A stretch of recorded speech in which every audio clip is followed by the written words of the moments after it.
Bayangkan, sebuah ruang kelas yang sudah berusia lebih dari 5 dekade. Sebuah kelas yang dikenal angker di Fakultas Ilmu Sosial. Kelas 301, tempat di mana arwah seorang dosen yang telah meninggal 30 tahun lalu masih mengajar. Apakah Anda berani mendengarkannya? Malam ini, kita akan menyelami kisah mencekam dari Rani Kusuma, mahasiswi yang terjebak dalam misteri kelas 301. Selama semester ini, kelas malamnya akan berubah menjadi petualangan yang tak terduga, penuh teror dan rahasia. Apa yang sebenarnya terjadi di sana? Ikuti kisahnya dan temukan jawabannya jika Anda berani. Jangan lewatkan cerita penuh ketegangan ini. Klik tombol subscribe, aktifkan lonceng notifikasi, dan pastikan Anda tidak ketinggalan setiap kejadian misterius yang akan terungkap. Bergabunglah dengan kami dan temukan apa yang terjadi di balik pintu kelas 301. Kelas malam, Rani menatap jadwal kuliahnya dengan dahi berkerut. Semester ganjil ini, ia terpaksa mengambil kelas teori sosiologi lanjutan di malam hari. Semua kelas pagi dan siang penuh. Satu-satunya pilihan yang tersisa adalah jam 19 sampai 21 di ruang 301. Tetapi, ada sesuatu yang membuat tengkuknya meremang saat membaca lokasi itu. Gedung Fakultas Ilmu Sosial memang sudah tua, usianya lebih dari setengah abad. Namun ruang 301, desas-desus tentang keangkerannya sudah lama beredar di kalangan mahasiswa. "Ah, cuman mitos," gumamnya, mencoba mengusir rasa takut. Oleh karena itu, ia memutuskan untuk tidak terlalu memikirkannya. Malam itu, langkah kaki Rani bergema di koridor lantai 3. Lampu-lampu tua di sepanjang lorong berkedip-kedip, seolah memainkan permainan iseng yang tak lucu. Di ujung lorong, terlihat pintu ruang 301 yang terbuka sedikit, seperti mengundangnya masuk. "Aduh, hawanya kok begini, ya?" Rani merapatkan jaketnya. Udara dingin menusuk meski tidak ada angin. Di sebelah pintu, seorang pria tua berdiri dengan wajah datar. Pak Karman, penjaga kampus yang sering ia dengar namanya. "Kamu ambil kelas malam ya?" tanya Pak Karman tiba-tiba. Suaranya berat. "Iya Pak," jawab Rani mencoba tersenyum. Pak Karman menatap pintu ruang 301, lalu kembali menatap Rani. "Hati-hati, jangan tinggal terlalu malam. Ruang itu suka usil," katanya perlahan, hampir seperti berbisik. Tetapi sebelum Rani bisa bertanya lebih jauh, Pak Karman berjalan pergi, meninggalkan gema langkah kakinya di lorong yang sunyi. Rani hanya bisa menelan ludah dan melangkah masuk ke kelas. Ruang 301 ternyata lebih besar dari yang ia bayangkan. Lampu-lampu neon di langit-langit memancarkan cahaya dingin yang kurang meyakinkan. Di meja paling depan, Rani melihat seorang mahasiswi lain, Maya. Jika ia tak salah ingat, duduk sambil menatap ponselnya dengan wajah gelisah. Rani memilih tempat duduk di tengah, membuka buku catatan, dan menunggu dosen datang. Suasana hening. Tetapi entah kenapa ia merasa ada sesuatu yang aneh. Hawa dingin semakin menusuk kulitnya. Padahal jendela tertutup rapat. Rani mendongak. Sejenak ia merasa seperti ada bayangan hitam yang melintas di pojok ruangan. Oleh karena itu, ia memalingkan wajah, mencoba mengabaikannya. "Tas kamu pindah tempat ya?"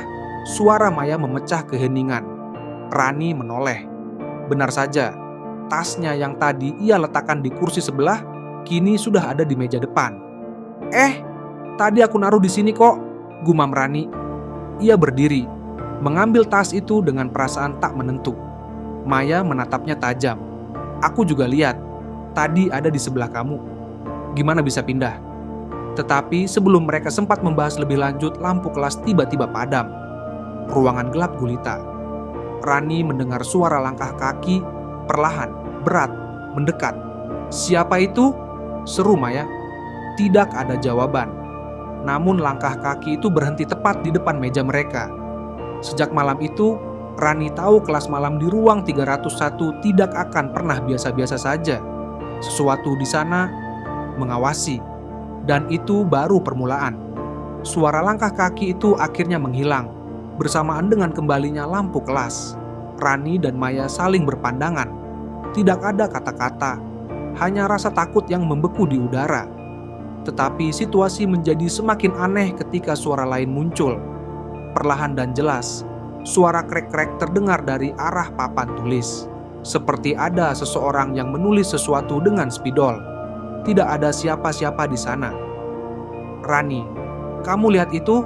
bisik Maya, menunjuk papan tulis dengan tangan gemetar. Rani mengangguk.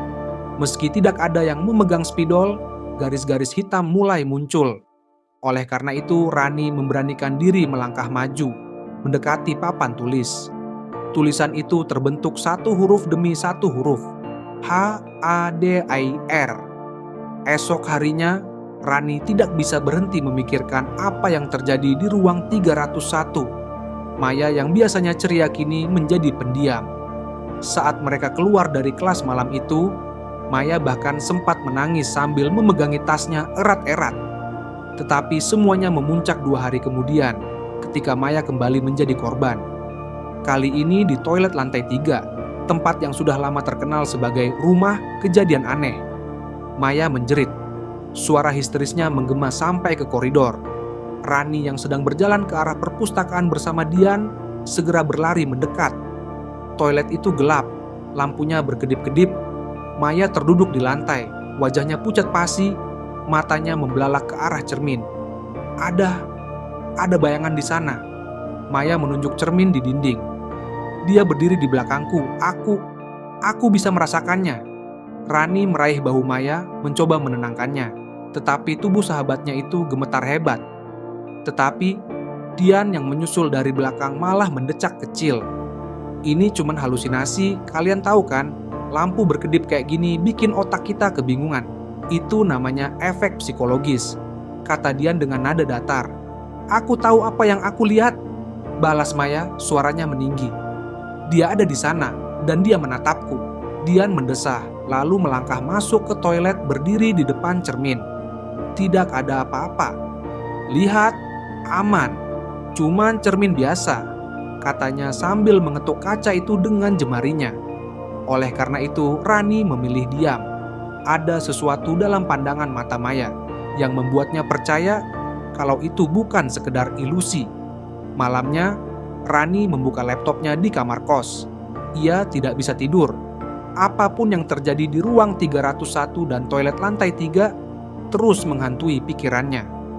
"Sejarah kelas 301," gumamnya sambil mengetik di kolom pencarian. Tidak banyak yang bisa ia temukan kecuali gosip lama yang pernah ia dengar. Konon, seorang dosen bernama Pak Hendra meninggal di sana 3 dekade lalu. Tetapi tidak ada informasi detail. Tidak ada berita resmi. Rani menggulir layar laptopnya dengan frustasi. Lalu ia teringat sesuatu. Pak Karman, penjaga kampus itu pasti tahu lebih banyak, apalagi ia sudah bekerja sejak tahun 90-an.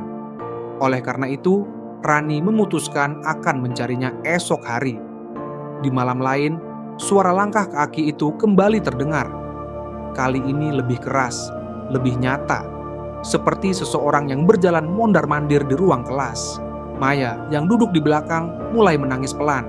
Dian hanya menghembuskan napas. "Tolonglah, kita kan lagi belajar, jangan bikin paranoid ya," katanya, setengah kesal, setengah takut. Tiba-tiba suara spidol itu muncul lagi. Kali ini lebih cepat, seolah penulisnya tergesa-gesa. "Jangan bilang ini halusinasi juga," kata Rani sambil menunjuk papan tulis. Tulisan itu berbunyi, "Masih ada tanggung jawab." Tidak ada yang tahu apa artinya. Tetapi malam itu semua sepakat meninggalkan kelas lebih awal. Tetapi Rani tahu ia tidak akan mundur. Ada misteri besar di sini dan ia berniat mengungkapnya. Rani duduk di perpustakaan fakultas, jari-jarinya sibuk menggulir halaman demi halaman sebuah mikrofilm tua. Di layar monitor sebuah artikel surat kabar lokal dari tahun 1995 terpampang. Judulnya sederhana, tetapi cukup membuat bulu kuduknya meremang. Dosen meninggal mendadak di ruang kelas. Tetapi artikel itu lebih banyak menjelaskan fakta umum daripada detail. Nama dosennya Pak Hendra Pranoto, seorang pengajar sosiologi yang dikenal tegas dan berdedikasi tinggi. Penyebab kematian, serangan jantung. Peristiwa itu terjadi di ruang 301 saat ia tengah mengajar kelas malam. Oleh karena itu, Rani merasa ini belum cukup. Ia butuh lebih banyak informasi. "Pak Karman," panggil Rani ketika melihat penjaga kampus itu duduk santai di posnya, meminum teh. Pak Karman mendongak. Ia tersenyum kecil, tetapi raut wajahnya berubah serius ketika Rani mulai bertanya tentang Pak Hendra. "Pak Hendra ya, dulu dia itu dosen yang enggak ada duanya. Perfeksionis, disiplin banget," katanya, menarik napas panjang. "Mahasiswa dulu itu takut sama dia, tapi juga hormat. Kalau telat 1 menit aja, pasti dimarahi habis-habisan." "Kenapa dia bisa meninggal, Pak?" tanya Rani pelan. Pak Karman terdiam, matanya menerawang seolah mengingat sesuatu yang jauh. "Serangan jantung," katanya. Tapi apa, Pak?" "Ada rumor. Malam itu dia marah besar sama salah satu mahasiswa. Katanya anak itu nggak bawa tugas. Pak Hendra ngamuk, terus tiba-tiba jatuh dan nggak bangun lagi." Tetapi suara Pak Karman menurun, seperti berbisik. Yang anehnya, setelah dia meninggal, beberapa mahasiswa mengaku masih sering dengar suaranya di ruang itu. Ada juga yang bilang, lihat bayangannya di papan tulis. "Kamu tahu kan?" Rani mengangguk. Ia tahu persis apa yang dimaksud Pak Karman. Tahun 1995, Pak Hendra berdiri di depan papan tulis. Tangannya memegang spidol dengan erat. Suaranya lantang saat menjelaskan konsep sosiologi klasik, tetapi wajahnya terlihat tegang. Di barisan belakang, seorang mahasiswa berbisik-bisik dengan temannya. "Beni, maju ke depan." Suara Pak Hendra memecah suasana. Beni, seorang mahasiswa yang dikenal sering melanggar aturan, melangkah maju dengan wajah cemberut. "Mana tugasmu?" tanya Pak Hendra. "Belum selesai, Pak," jawab Beni datar. Pak Hendra menggertakkan giginya. "Belum selesai?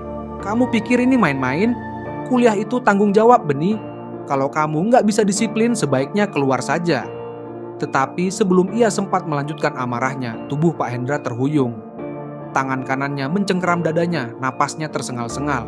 Semua mahasiswa membeku, tidak tahu apa yang harus dilakukan. Pak Hendra?" Beni mencoba mendekat, tetapi terlambat. Dosen itu ambruk ke lantai, spidolnya terjatuh dan menggulir ke bawah meja. Oleh karena itu, malam itu menjadi saksi akhir hidup seorang dosen yang terlalu keras terhadap dirinya sendiri. Kembali ke masa kini, Rani termenung. Dia meninggal karena tanggung jawab yang terlalu berat, kata Rani pelan, lebih kepada dirinya sendiri. "Bukan cuma itu," sahut Pak Karman. "Dia masih merasa tanggung jawabnya belum selesai. Itu kenapa arwahnya tetap di sini.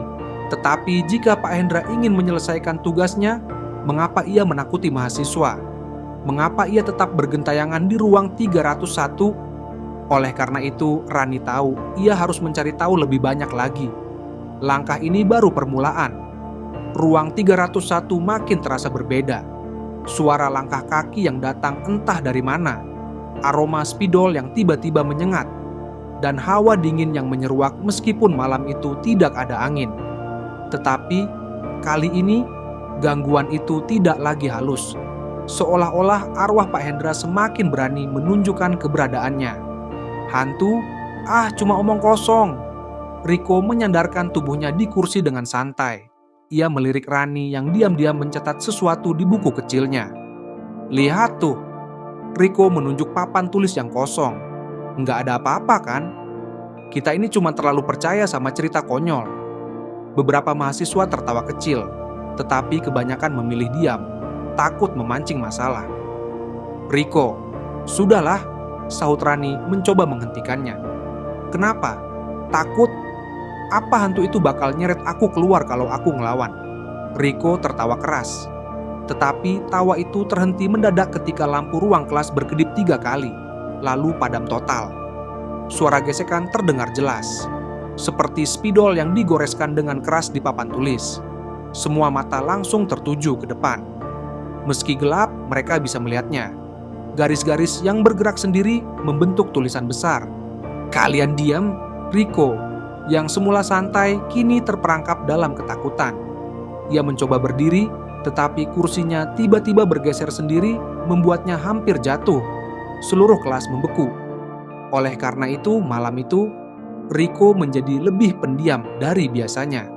Tidak ada lagi lelucon, tidak ada lagi tawa. Bu Siska, seorang dosen yang dikenal sebagai seorang indigo, mulai merasa ada sesuatu yang tak biasa. Ia duduk di ruang dosen malam itu, menunggu giliran mengajar kelas malam di ruang 301. Pak Hendra, gumamnya pelan, mengingat koleganya yang sudah tiada. Tetapi, tiba-tiba pintu ruang dosen berderit terbuka sendiri. Angin dingin menerobos masuk, meskipun semua jendela sudah tertutup rapat. Di meja sebelahnya, sebuah pena yang tergeletak diam tiba-tiba bergerak, menggambar pola lingkaran berulang-ulang di atas kertas. Bu Siska memejamkan mata, menarik napas dalam-dalam. Ia tahu betul, kehadiran ini bukan hal baru. Pak Hendra, bisiknya, apa yang masih kau cari?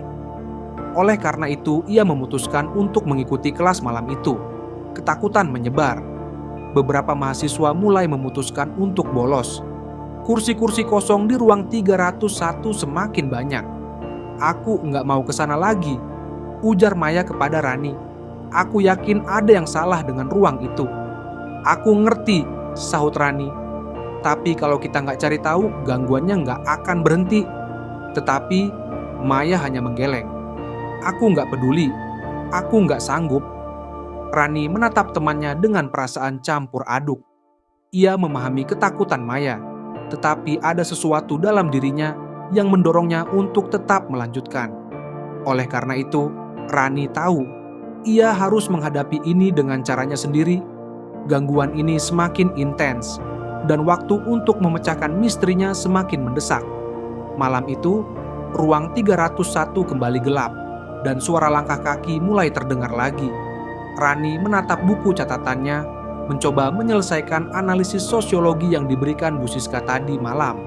Suasana kelas 301 terasa sepi, terlalu sepi, bahkan untuk ukuran malam.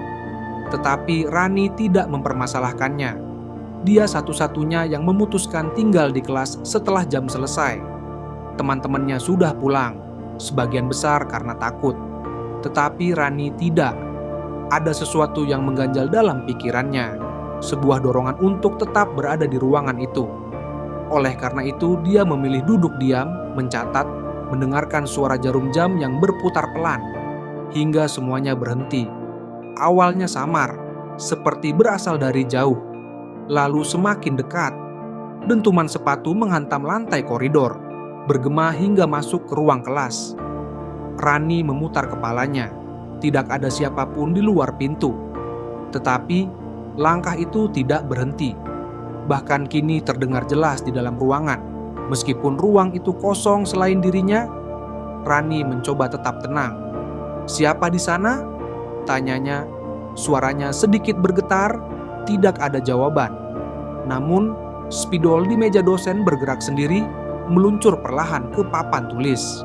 Dengan sendirinya, spidol itu menulis kata-kata yang membuat napas Rani tertahan. Tetap di tempatmu.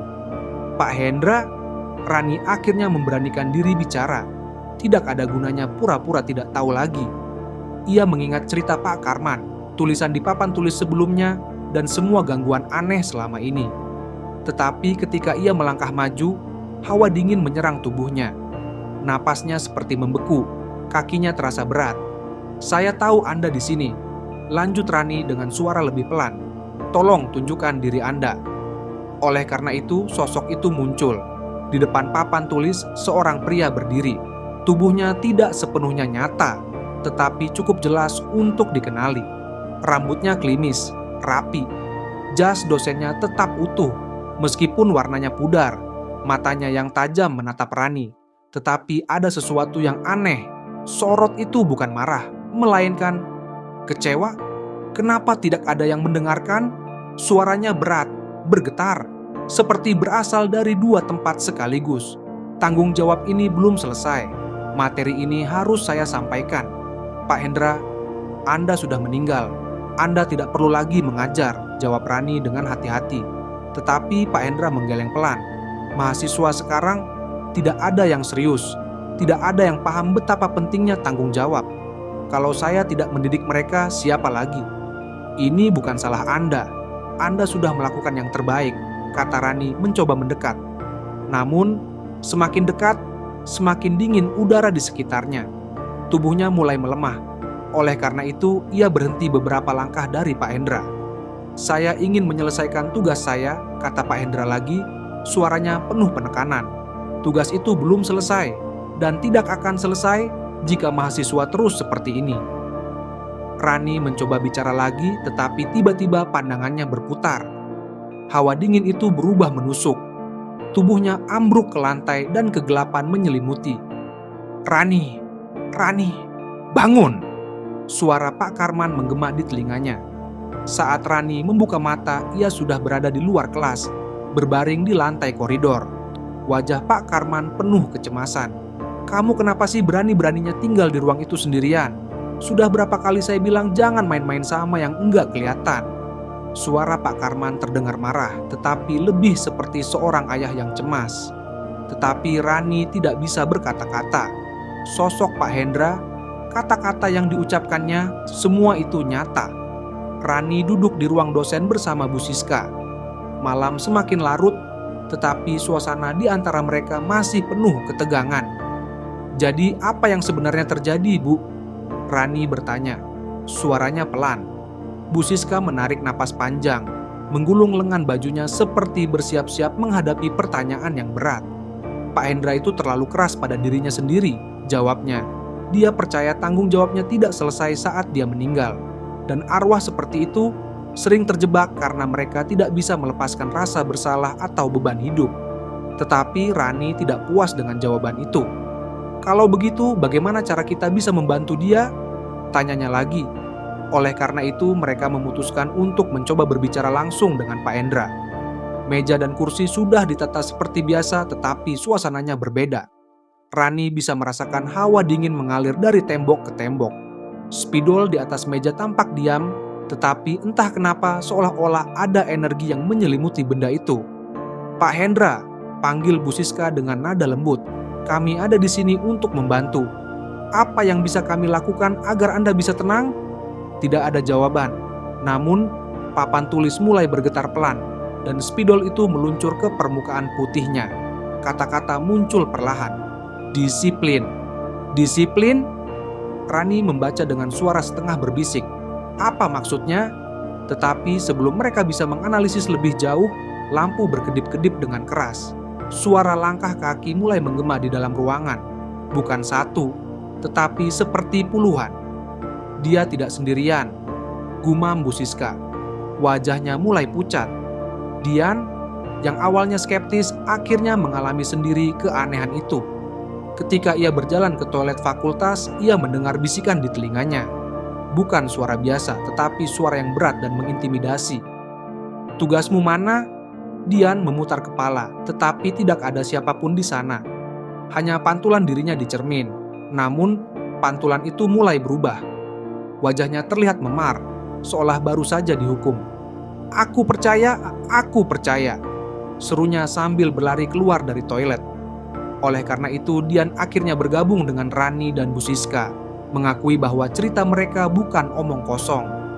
Bu Siska membawa beberapa alat sederhana, lilin, dupa, dan foto lama Pak Hendra yang ia temukan di arsip fakultas. Rani dan Dian duduk melingkar di ruang 301, mencoba memusatkan pikiran mereka. "Kita hanya perlu membuat dia sadar," kata Bu Siska. "Kalau dia mengerti bahwa kita ada di sini untuk membantu, dia mungkin akan mau pergi." Mereka menyalakan lilin dan mulai memanggil nama Pak Hendra. Awalnya ruangan itu tetap tenang. Tetapi setelah beberapa menit, suara keras menghantam meja di tengah ruangan. Lilin langsung padam. Tetapi bukan hanya itu. Aroma terbakar menyengat, seperti kertas yang dibakar meskipun tidak ada api di ruangan itu. Papan tulis bergetar hebat dan tulisan baru muncul. "Kalian tidak akan pernah mengerti. Bu, ini makin buruk."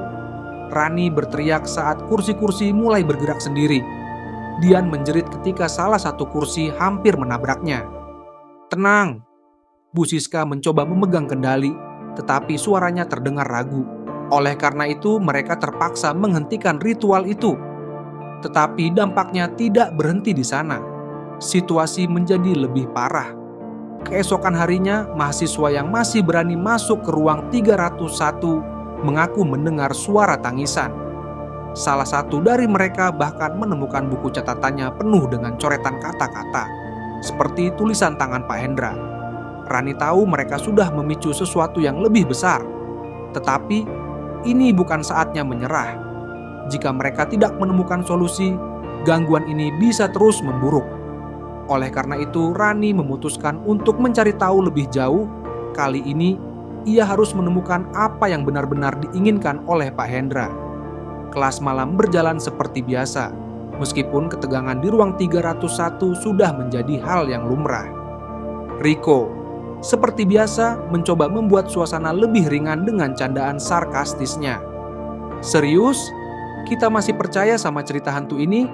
Mungkin ini cuma trik dari fakultas biar kita rajin masuk kuliah malam." Tetapi malam itu berbeda. Tidak ada yang tertawa, bahkan tidak ada yang berani menanggapi. Mereka semua tahu ada sesuatu di ruangan itu yang sedang memperhatikan. Oleh karena itu, Maya tiba-tiba menjerit. Maya berdiri kaku di depan kelas, matanya kosong dan tangannya menggenggam erat sisi meja.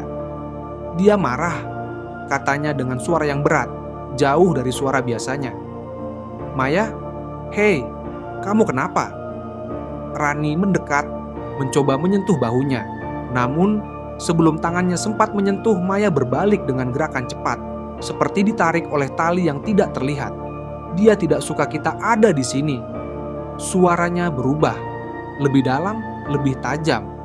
Mata Maya berkedut, dan bibirnya mulai bergerak seperti berbicara sendiri, meskipun tidak ada suara keluar. Tetapi Rico, seperti biasa, hanya menggelengkan kepala. "Hentikan dramanya, Maya. Ini nggak lucu," katanya mendekat dengan langkah sombong. Oleh karena itu, segalanya menjadi kacau. Saat Rico mencoba menarik tangan Maya, sebuah kursi di sudut ruangan melayang dengan kecepatan luar biasa. Kursi itu menghantam lengan Rico, membuatnya terjatuh dengan erangan kesakitan. Semua mahasiswa yang ada di kelas mulai panik, beberapa lari keluar, tetapi pintu tiba-tiba tertutup dengan keras.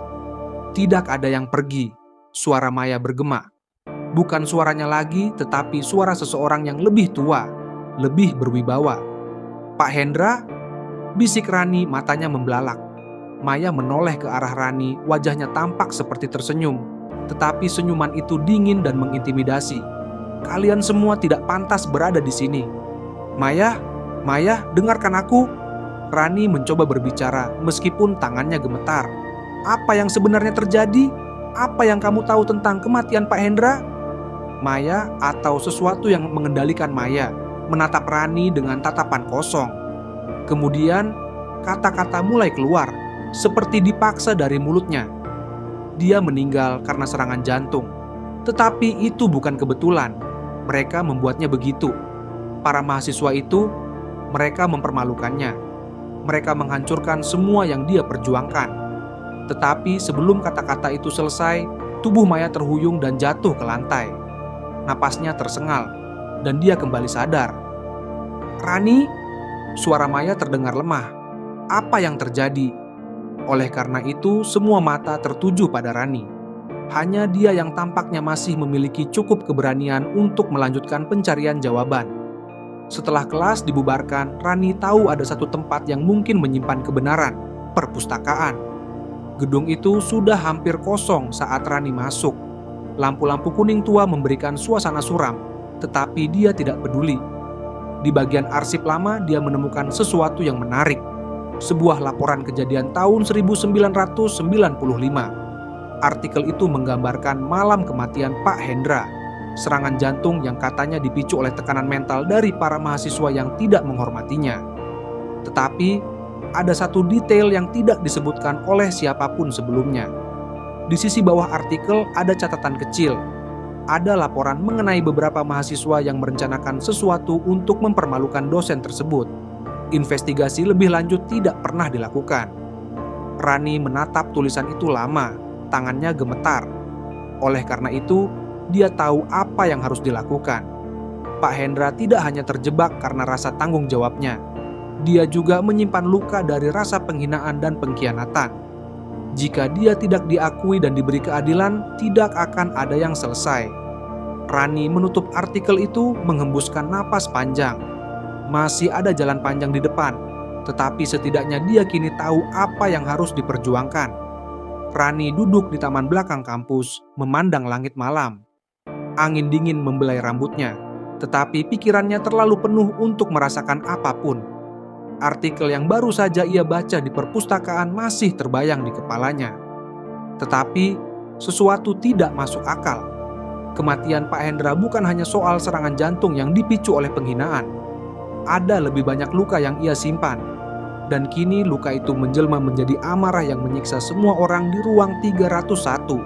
Oleh karena itu, Rani kembali menemui Pak Karman. Malam itu, di ruang penjaga kampus, Pak Karman mengeluarkan sebuah kotak tua dari lemari kayu usang. Ia meletakkannya di atas meja dengan hati-hati, seolah kotak itu memuat rahasia yang terlalu berat untuk ditanggung. "Pak Hendra bukan hanya korban penghinaan," katanya, membuka kotak itu dan mengeluarkan foto-foto lama. Dia juga pernah menjadi pelaku. Rani menatap foto itu. Sekelompok mahasiswa berwajah suram duduk di depan kelas. Salah satu dari mereka adalah seorang pria muda yang terlihat sangat cemas. Pak Karman menunjuk ke wajah itu. "Namanya Aldi," katanya. "Mahasiswa teladan, pintar, tetapi sangat tertutup. Dia pernah dipermalukan habis-habisan oleh Pak Hendra di depan kelas," katanya, "karena dia tidak menyelesaikan tugasnya dengan sempurna." Tetapi penghinaan itu bukan hanya kata-kata. Aldi disuruh maju ke depan kelas dan membacakan esainya yang ternyata penuh dengan kesalahan kecil. Pak Hendra dengan sifat perfeksionisnya tidak tahan melihat kesalahan itu. Ia mengkritik Aldi tanpa ampun, menyebutnya tidak pantas berada di kampus. Oleh karena itu, Aldi akhirnya menyerah pada tekanan itu. Seminggu setelah kejadian itu, ia ditemukan gantung diri di kosannya. Setelah itu, Pak Hendra berubah, lanjut Pak Karman. Dia jadi lebih pendiam, lebih tertutup. Tapi dia tidak pernah meminta maaf Rani. Dia selalu percaya apa yang dia lakukan benar. Disiplin adalah segalanya baginya. Rani merasakan beratnya cerita itu. Jadi, semua ini karena dia tidak bisa melepaskan rasa bersalahnya? Pak Karman mengangguk. Bukan hanya rasa bersalah, dia juga marah. Kepada dirinya sendiri, kepada orang lain. Dia merasa terjebak di antara dua dunia. Tetapi penyesalan itu tidak cukup untuk melepaskan arwahnya. Ada sesuatu yang lebih besar yang harus dilakukan. Oleh karena itu, Rani tahu ia harus mencari cara untuk membuat Pak Hendra berdamai dengan masa lalunya. Di ruang dosen yang sepi, Rani menceritakan semuanya kepada Bu Siska. Sang dosen mendengarkan dengan saksama, lalu mengangguk pelan. "Rani, ini bukan hanya tentang Pak Hendra," katanya. "Ini juga tentang kamu. Tentang bagaimana kamu menghadapi ketakutanmu sendiri. Arwah tidak akan bisa pergi kalau dia tidak percaya bahwa orang yang mencoba membantunya benar-benar tulus." Tetapi Rani tidak yakin. Ia masih merasa takut. "Bagaimana kalau aku gagal lagi? Ritual pertama saja tidak berhasil." Bu Siska meletakkan tangan di bahunya. "Kalau kamu membawa niat yang benar, dia akan mendengarkan. Kadang arwah hanya ingin didengar." Oleh karena itu, mereka mulai merencanakan ritual terakhir. Ritual yang bukan hanya untuk membantu Pak Hendra, tetapi juga untuk mengembalikan ketenangan ke fakultas mereka. Rani kembali ke perpustakaan, mencari lebih banyak artikel tentang kejadian di masa lalu. Ia menemukan catatan kecil milik Pak Hendra yang pernah disimpan di buku-buku lama. Salah satu catatan itu berbunyi, "Mereka harus belajar. Disiplin adalah satu-satunya jalan untuk maju." Tetapi di bawahnya ada satu kalimat lain yang dicoret-coret dengan tinta gelap, tetapi masih bisa dibaca. "Aku tidak ingin kehilangan lagi." Rani menutup buku itu dengan hati yang berat. Pak Hendra bukan hanya dosen yang keras, ia juga seseorang yang ketakutan. Ketakutan untuk gagal, ketakutan untuk kehilangan kendali. Oleh karena itu, Rani akhirnya mengerti. Ritual itu bukan soal memaksa Pak Hendra pergi, tetapi membantu dia menerima bahwa hidup dan mati tidak bisa diatur dengan aturan yang kaku. Ia mengambil buku catatan kecilnya dan mulai menulis rencana. ini akan menjadi konfrontasi terakhir dan tidak ada jalan kembali, Rani berdiri di depan pintu kelas 301. Tangannya gemetar. Gedung fakultas sudah sepi, hanya suara derik angin malam yang menemani. Di balik pintu itu, ia tahu ada sesuatu atau seseorang yang menunggu. Tetapi kali ini ia tidak melangkah dengan takut. Ia melangkah dengan tekad. Ia membuka pintu. Lampu berkedip-kedip, menciptakan bayangan aneh di dinding. Suara samar seperti langkah kaki terdengar, berputar di sekelilingnya. Rani menahan napas, mencoba mengumpulkan keberanian. "Pak Hendra," panggilnya dengan suara mantap, meskipun hatinya berdebar kencang. Tetapi tidak ada jawaban, hanya kesunyian dan rasa dingin yang semakin menusuk tulang. Oleh karena itu, Rani melangkah ke tengah kelas.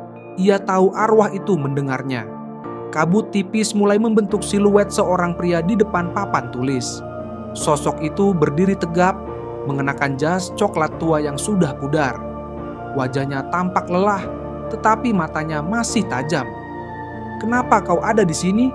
Suaranya berat, menggema di ruangan kosong.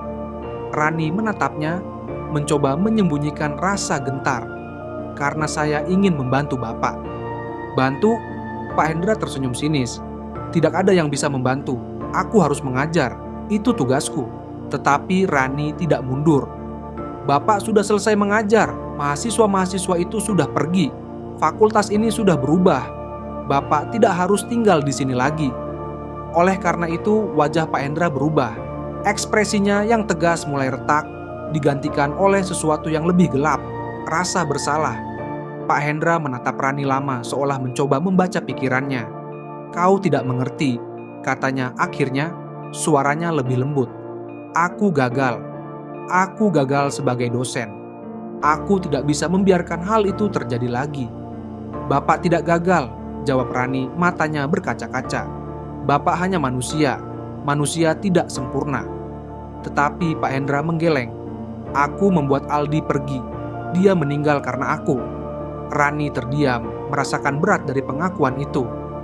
Tetapi ia tahu, ini adalah saat yang paling penting. "Pak Hendra," katanya dengan suara gemetar, "Aldi bukan pergi karena Bapak jahat. Dia pergi karena dia tidak tahu bagaimana menghadapi tekanan. Dan itu bukan sepenuhnya salah Bapak. Kita semua punya beban. Tapi memaksa diri untuk bertahan di sini hanya membuat beban itu semakin berat." Oleh karena itu, mata Pak Hendra mulai memancarkan kesedihan mendalam. Suasana kelas tiba-tiba berubah. Cahaya lampu berkedip dengan cepat, dan suara gemuruh mulai terdengar dari lantai. Rani merasa ruangan itu seolah mencoba menolak kehadirannya. "Pergilah," teriak Pak Hendra. Suaranya menggema seperti badai. "Aku tidak pantas dimaafkan." Tetapi Rani tidak bergerak. Ia tetap berdiri di tempatnya meskipun tubuhnya terasa lemas. "Semua orang pantas dimaafkan, Pak," katanya dengan suara tegas. "Termasuk Bapak. Tapi Bapak harus memaafkan diri sendiri dulu." Pak Hendra terdiam. Kabut di sekelilingnya mulai memudar, berganti menjadi cahaya yang lembut. Oleh karena itu, ia menunduk, seolah menerima kebenaran yang selama ini ia hindari. "Aku hanya ingin mereka berhasil. Aku tidak ingin ada yang gagal." "Dan mereka berhasil," bisik Rani. "Bapak sudah melakukan yang terbaik. Kini saatnya Bapak istirahat." Pak Hendra menatap Rani untuk terakhir kalinya. "Terima kasih," katanya dengan suara yang penuh rasa damai. Perlahan, sosoknya mulai memudar, seperti embun yang menguap saat matahari terbit. Rani menutup matanya, merasakan beban berat yang perlahan menghilang dari udara. Ruang 301 kembali sunyi, tetapi kali ini bukan sunyi yang mencekam. Ini adalah sunyi yang tenang. Tetapi Rani tahu ini bukan akhir bagi dirinya. Ini adalah awal dari pemahamannya tentang beban, tentang memaafkan, dan tentang mengatasi ketakutan. Oleh karena itu, ia melangkah keluar dari kelas dengan langkah yang ringan, meninggalkan ruang 301 yang kini terasa lebih damai dari sebelumnya. Tidak ada lagi hawa dingin menusuk atau suara langkah kaki misterius. Papan tulis yang tadi penuh dengan tulisan tangan Pak Hendra kini bersih, seolah semua jejak kehadirannya telah hilang. Tetapi bagi Rani, Malam itu akan selalu melekat di ingatannya. Maya, Dian, dan mahasiswa lainnya mulai kembali ke fakultas dengan wajah lebih cerah. Tidak ada lagi ketakutan untuk berjalan melewati lorong menuju kelas 301. Beberapa bahkan berani melirik ke dalam, memastikan apa yang selama ini mereka dengar hanyalah bagian dari masa lalu. Rasanya seperti ruangannya berbeda, kata Maya saat bertemu Rani di perpustakaan. Tetapi Rani tahu lebih baik. Ia mengingat bagaimana Pak Hendra akhirnya mengucapkan kata terakhirnya dengan wajah damai yang tak lagi dihantui penyesalan. "Aku tahu kau bisa melakukannya," katanya kepada Rani. Mereka duduk di taman belakang di bawah pohon tua yang teduh. Pak Hendra hanya butuh seseorang yang mengingatkan bahwa semua orang bisa membuat kesalahan, termasuk dia. Rani mengangguk pelan. "Aku hanya mengatakan apa yang harus dia dengar, tapi aku rasa dia juga sudah siap. Oleh karena itu, Pak Karman menghembuskan napas lega. Aku bekerja di sini sejak masa dia masih mengajar. Dia memang keras, tapi dia peduli. Aku yakin dia bangga denganmu, Nak." Di kelas pagi hari itu, Bu Siska membuka diskusi tentang peran seorang pendidik. Ia tidak menyebut nama Pak Hendra secara langsung, tetapi Rani tahu topik itu berasal dari pengalaman yang baru saja mereka alami. "Setiap guru ingin muridnya berhasil," kata Bu Siska dengan suara lembut. "Tetapi tekanan yang terlalu besar justru bisa menghancurkan. Bagi seorang guru, penting untuk menjaga keseimbangan antara disiplin dan kasih sayang, antara ekspektasi dan pemahaman." Rani mencatat kata-kata itu di bukunya, tetapi ia juga mencatat sesuatu dalam hatinya. Kadang, memberi ruang untuk kesalahan adalah cara terbaik untuk mengajarkan pertumbuhan. Pada malam terakhir sebelum semester berakhir, Rani memutuskan untuk melewati kelas 301 sekali lagi, hanya untuk memastikan. Pintu kelas itu terkunci, tetapi kaca kecil di pintunya memungkinkan dia mengintip ke dalam. Ruangannya kosong, tertata rapi seperti ruang kelas biasa. Tidak ada apa-apa yang aneh. Tetapi saat Rani hendak pergi, ia mendengar sesuatu, sebuah suara samar. "Rani!" Ia berhenti, menatap pintu itu sekali lagi. Tidak ada siapa-siapa. Ruangan tetap gelap dan sepi. Oleh karena itu, Rani tersenyum kecil. "Pak Hendra?" bisiknya. Tidak ada jawaban, hanya suara angin dari jendela yang sedikit terbuka. Dengan langkah mantap, Rani berjalan pergi, meninggalkan fakultas untuk terakhir kalinya di semester itu. Tetapi di dalam hatinya ia tahu, sesuatu atau seseorang masih menjaga ruang itu. Dan mungkin tidak semua jejak masa lalu benar-benar hilang. Pak Hendra mungkin selamat dengan menukar setengah jiwanya. Tapi apakah semua misteri benar-benar terungkap?